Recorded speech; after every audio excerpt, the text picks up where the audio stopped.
Olá, bom dia, paz do Senhor a todos.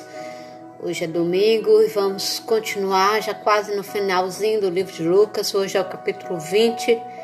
Vamos tentar até o final da semana terminarmos o livro de Lucas. Penso que vai dar, vou tentar ser mais rápida hoje para podermos fazer todo o capítulo 20, ok? Um pouquinho maior, mais versículos, mas mesmo demora meia hora. Peço que tenham paciência. Quem estiver online, quiser interagir, quiser dizer um amém, esteja à vontade. Eu sou a missionária Rosemary Lacerda, da Igreja Assembleia de Deus Missão do Porto Santo.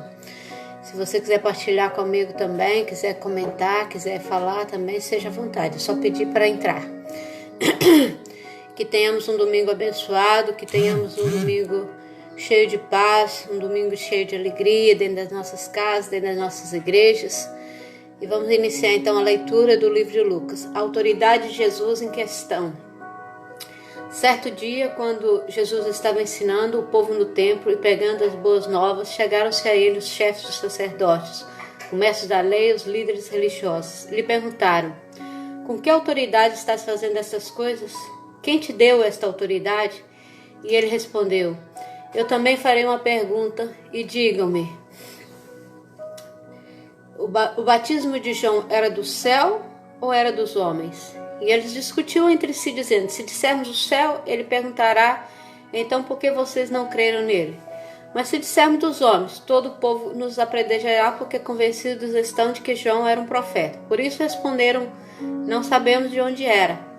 Disse então Jesus: tampouco direi com que autoridade estou fazendo essas coisas. Então eles começaram a fazer perguntas a Jesus, e Jesus fez uma pergunta a eles. E eles, como seguiam João Batista, não sabiam o que responder, né?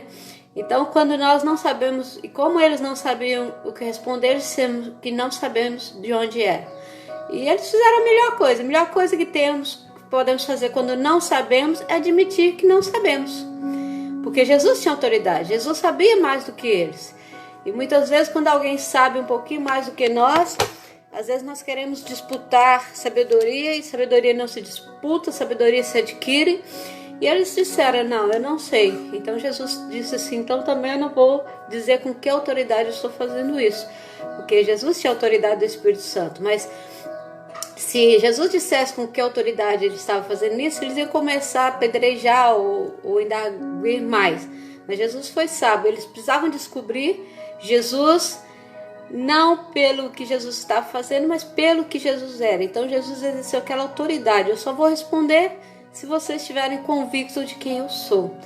E quando nós temos convicção de quem Jesus é, nós não colocamos em causa os milagres de Jesus. Quando nós temos convicção de quem é o nosso Deus, nós não colocamos: será que foi Deus? Não foi Deus.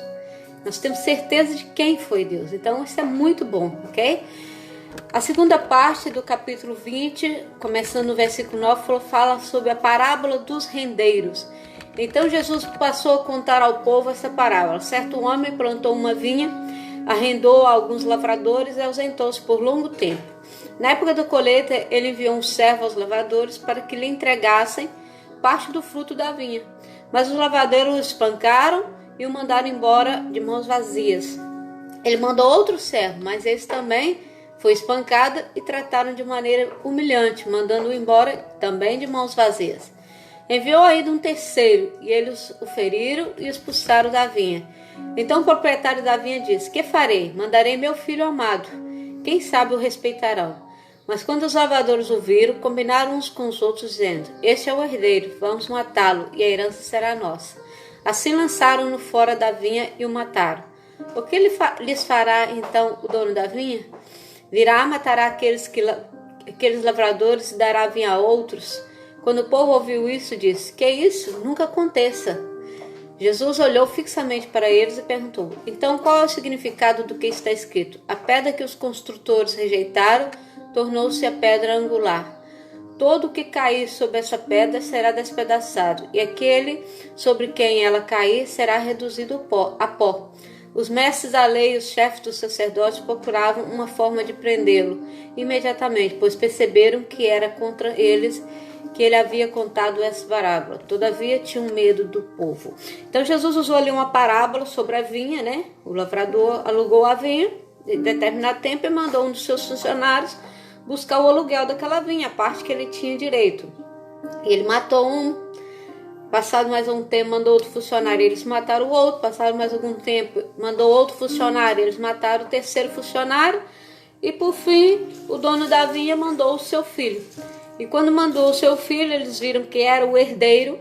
E eles disseram, nós vamos matar o herdeiro, porque matando o herdeiro, nós nos tornamos donos da vinha. Então Jesus fez a pergunta, o que fará o dono da vinha a esses lavradores, né? Reduziriam a pó? E eles acharam demais, né? Matar os lavradores, coitado, homens que trabalham. Então Jesus usava essa parábola para falar de si próprio, né? Muitos profetas foram enviados ao mundo. Muitos profetas foram mortos por causa da palavra do Senhor. E o dono da vinha, que é o Senhor Deus, mandou o seu próprio filho Jesus. E eles mataram o seu próprio filho Jesus. E ele disse que agora ele se tornaria pedra de esquina. Aqueles que aceitaram Jesus terão a vida eterna. Os que não aceitaram Jesus não terão a vida eterna. Então a escolha é nossa, a escolha é sua. Se você aceita Jesus, você tem a vida eterna. Se você não aceita, você não pode ter, você não pode ser contado. E eu estou falando, não estou falando de religião, eu estou falando de Jesus. Eu estou falando da pérola preciosa, de seguir somente um Deus, de ter somente um Deus diante da sua vida, de não ter outros deuses que façam por você, porque os outros deuses não fazem, apenas um Deus faz. Então, o que fará o dono da vinha? Nós sabemos que aqueles que não são por nós são contra nós. Aqueles que servem a Deus e os que não servem a Deus. Aqueles que serão contados para o reino e aqueles que não serão contados para o reino. Então essa parábola do capítulo 20 é uma parábola muito interessante e que nós devemos percebê-la. Não com o rancor que aqueles homens perceberam, mas com o amor com que Jesus contou. Ele é uma pedra angular, uma pedra perfeita, né? Essa pedra perfeita, ou você toma essa pedra na mão e segura e faz dela um castelo, ou você tropeça nessa pedra e cai. A escolha é sua. Jesus nunca se impôs a ninguém. Jesus nunca obrigou ninguém a aceitá-lo. Jesus nunca obrigou ninguém a servi-lo, mas deixou a nossa escolha. Você escolhe. Você tem livre-arbítrio, livre acesso para escolher aquilo que você quer. Qual é o melhor para você? Jesus e a vida eterna, ou sozinho e não a vida eterna, ok? A terceira parte do capítulo 20 fala sobre o pagamento de impostos. Pondo-se a vigiá-lo, eles mandaram espiões que se fingiam justos para apanhar Jesus em alguma coisa que ele dissesse, de forma que o pudesse entregar ao poder e à autoridade do governador. Assim os espiões lhe perguntaram: Mestre, sabemos que falas e ensinas o que é correto e que não mostras parcialidade, mas ensinas o caminho de Deus conforme a verdade. É certo pagar impostos a César ou não? Então, atenção que se eram espiões, era o pessoal do governo que estava querendo saber se Jesus pagava impostos ou não. Nós sabemos bem como é que isso funciona, né? Então ele percebeu a astúcia deles e disse: Jesus não era burro, Jesus sabia, ele era onisciente, onipresente, onipotente. Então ele sabia o que eles estavam ali a fazer. Então Jesus, percebendo quem era, perguntou-lhes, em vez de responder, perguntou-lhes. A melhor coisa, às vezes, da nossa vida, em vez de respondermos, é fazer a mesma pergunta, ou uma pergunta retórica, né? Mostre-me um denário. De quem é a imagem e a inscrição que há nela? De César, responderam eles. E ele lhes disse: portanto, deem a César o que é de César, e a Deus o que é de Deus. E não conseguiram apanhá-lo em nenhuma palavra diante do povo. Admirados com a sua resposta, ficaram em silêncio. Então, Jesus pegou uma moeda e falou: olha, se tem a imagem de César, essa moeda pertence a César. O que é de César é de César. O que é de Deus é de Deus. Então, muitas vezes acontece isso nas igrejas, quando se fala de dízimos e de ofertas, né? Muitas pessoas não concordam em dar dízimos e não concordam a oferta. O dízimo é bíblico. O Senhor nos ensinou a dizimar. Tudo que Deus nos deu, Deus nos dá 100%. E nós nem 10% entregamos. Se nós formos ver no longo da nossa vida, no nosso dia, nós não entregamos a Deus 10%. Porque se você magoa um pé, você fica sem trabalhar. Se você pega uma constipação, você fica sem trabalhar. Aí só aí vai mais de 10%. Então eu não vou pregar aqui sobre dízimo, mas eu digo que o dízimo é bíblico, Dê a César o que é de César e dê a Deus o que é de Deus. Consuma aquilo que você tem para você e Deus também. Deus não precisa de dinheiro, como muitas vezes eu digo. Deus não precisa de dinheiro, mas a obra do Senhor precisa. A igreja precisa para construir, para pagar impostos, para pagar aluguel, para pagar renda, água, luz. E todo o dinheiro, numa igreja bem organizada, todo o dinheiro que é enviado para essa igreja, ela é prestada à conta. Então, atenção sobre isso. Mas o que nós devemos crer nessa palavra não temos que testar Jesus, porque quando nós testamos Jesus, Jesus também nos testa, não para a nossa derrota, mas para o nosso crescimento, ok? Vamos para a terceira parte, que é a ressurreição e o casamento, a partir do verso 27 do capítulo 20 de Lucas. Nós vamos para a terceira parte, né? Do capítulo 20, estamos aqui lendo o capítulo 20 de Lucas, a ressurreição e o casamento. Alguns saduceus que dizem que não há ressurreição aproximaram-se de Jesus com a seguinte questão. Pode parar daí. Pode passar. Mestre, disseram eles, Moisés nos deixou escrito que se o irmão de um homem morrer e deixar a mulher sem filhos, este deverá casar-se com a viúva e ter filhos para seu irmão. Havia 7 irmãos. O primeiro casou-se e morreu sem deixar filhos. O segundo e o terceiro. E depois também os outros casaram-se com ela e morreram 7 sucessivamente sem deixar filhos. Finalmente morreu também a mulher. Na ressurreição, de quem ela será esposa, visto que os 7 foram casados com ela? Jesus respondeu, os filhos desta era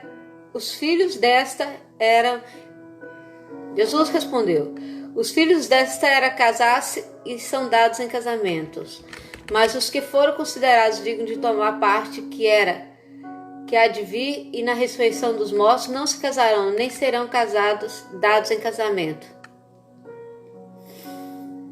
E não podem mais morrer, pois são como os anjos, são os filhos de Deus, visto que os filhos são filhos da ressurreição, e que os mortos ressuscitarão. Já Moisés mostrou no relato da sarça, quando ao Senhor ele chama Deus de Abraão, Deus de Isaque e Deus de Jacó.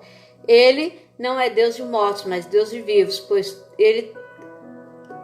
para ele todos vivem. Alguns dos mestres da lei disseram, respondeste bem, mestre, e ninguém mais ousava dizer. Então ali havia uma senhora, a senhora casou-se, o marido morreu, e era a lei que a mulher viúva casava com a pessoa solteira da família, e assim sucessivamente. Ela casou-se com 7 irmãos, e todos 7 irmãos morreram, e essa senhora também morreu. Quando chegou no céu, isso foi uma metáfora, uma parábola, quando chegou no céu, quem era o marido da senhora? O primeiro, o segundo ou o 7º? Então assim, a questão no reino de Deus não há casamento físico, só há casamento eterno, que é o casamento da igreja com o Senhor, né? Me faz lembrar de uma anedota, né? Que o homem e a mulher casaram-se e assinaram lá, e quem pregou falou assim, olha, até que a morte vos separe. E um deles morreu, e o marido morreu, e a mulher ficou com muitas saudades do marido e tal, passou alguns tempos, a mulher também morreu. Aí ela chegou lá no céu, doida para encontrar o marido, e quando encontrou o marido, meu amor e tal, e ele disse, sai pra lá, que o trato foi até que a morte nos separe. Isso é uma brincadeira para descontrair um pouquinho, mas sabemos que no céu não há casamento, no céu ninguém é de ninguém, no céu nós não vamos conhecer nosso marido, nossa mulher, nossos filhos, nossos pais, mas será a eternidade, estaremos ali para louvar o Senhor, será uma outra vida, com certeza melhor do que nós vivemos hoje. Na última parte do capítulo 20, no verso 41, diz assim, de quem Jesus é filho? De quem Jesus é filho? Então Jesus lhes perguntou, como dizem que o Cristo é filho de Davi? Porque eles chamavam muito, né, até o cego lá que nós vimos, né, Jesus, filho de Davi. Então por que vocês dizem que Jesus é filho de Davi? O próprio Davi afirma no livro de Salmos, o Senhor disse ao meu Senhor, senta-te à minha direita, até que eu ponha os teus inimigos como estrado para os teus pés. Portanto, Davi o chama Senhor. Então, como é que ele pode ser seu filho? Né? Como é que Davi chamaria Jesus de Senhor, sendo que Jesus é filho de Davi? Seria o filho chamar o pai de Senhor, não o pai chamar o filho de Senhor. Então, Jesus ali fez uma confusão na mente daquele povo, né? Se Jesus era filho de Davi, Então, estando todo o povo a ouvi-lo, Jesus disse aos seus discípulos: cuidado com os mestres da lei. Eles fazem questão de andar com roupas especiais e gostam muito de receber saudações nas praças, de ocupar os lugares mais importantes na sinagoga e os lugares de honra nos banquetes. Eles devoram as casas das viúvas e, para disfarçar, fazem longas orações. Estes homens serão punidos com maior rigor. Então, ali Jesus usou a lei, usou a história da lei para mostrar quem eram os homens da lei. Que os homens da lei, eles usavam a lei para confundir o povo, para enganar o povo, né? Eles usavam roupas bonitas, usavam trajes a rigor para receber louvores, para receber saudações. Mas Jesus não era um homem da lei, Jesus era um homem da graça. Por isso Davi chamou Jesus de Senhor, porque Jesus não vivia na lei. Davi vivia na lei, mas ele prestava um culto ao Senhor, ao seu Deus, apesar de ser da família de Davi, Jesus, o seu bisneto, mas Jesus era herdeiro de Davi. E ele estava ali, o meu Senhor, porque ele já passaria a ser rei de Israel, rei espiritual, o nosso rei, o nosso Deus. Então Jesus estava alertando ao povo: cuidado com a lei, obedeçam a lei, cumpram a lei, mas não deixem a graça. Porque a lei vos confunde e a graça vos salva. A lei vos leva para o buraco, a graça te tira do buraco. A lei te leva para a prisão, a graça te leva para a eternidade. A graça te liberta, a graça te cura, a graça te faz melhor.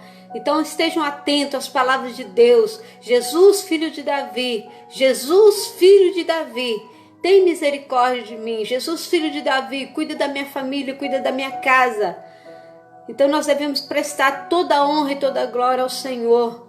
As coisas deste mundo, como a parábola da vinha, como a parábola da viúva, vai ficar aqui nessa terra. Mas o dono da vinha, o herdeiro da vinha, está na eternidade à nossa espera. O esposo dessa viúva, que é o Senhor, o único esposo, o esposo da igreja amada. A igreja é a noiva do Senhor. Então o único esposo, nós podemos ter 20 esposos aqui, mas o nosso verdadeiro esposo é o Senhor. E nós somos a igreja, a noiva de Cristo. E essa noiva, Jesus virá para buscar essa noiva, para buscar essa igreja, para levar essa igreja para a eternidade. E você precisa estar preparado, saber quem é o Filho de Deus, quem é Jesus, quem é o Filho de Davi, o Todo-Poderoso, o Deus forte, o Deus Pai, o Príncipe da Paz, o Pai da eternidade, o Emanuel. Este vai nos levar para a eternidade, é esse que te chama a aceitá-lo.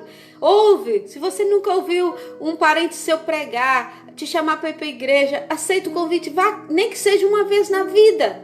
Porque Deus é Deus e Ele vai continuar sendo Deus.